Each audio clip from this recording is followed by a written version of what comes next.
দেখো বন্ধুরা, আজকের আমাদের বেলের চাটনি হবে। বেল, শুকনো লঙ্কা, তেজপাতা, লবণ, হলুদ আর সর্ষে ফোড়ন দেবো। খুব সুন্দর পেকে গেছে, দারুণ হবে বেলের চাটনি। এইভাবে বের করে নিই। বেলটা ভালো করে ছাড়িয়ে নিলাম। এবার উনানটা জ্বলে গেছে, কড়াটা তুলে দিলাম। জল ঢেলে ভালো করে চটকে নেব। জল ঢেলে ভালো করে চটকে নিয়ে দানাগুলো ফেলে দেব।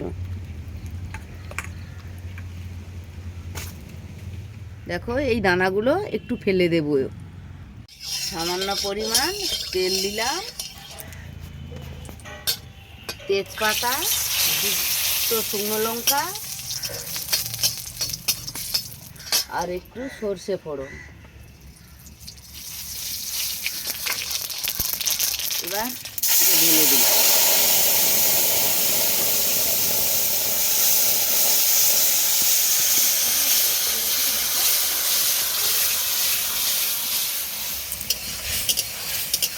সামান্য একটু হলুদ দিলাম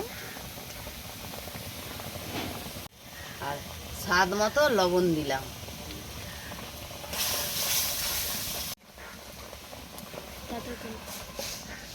এবার ভালো করে ফুটে গেছে, নামিয়ে নেব নেড়ে ছেড়ে।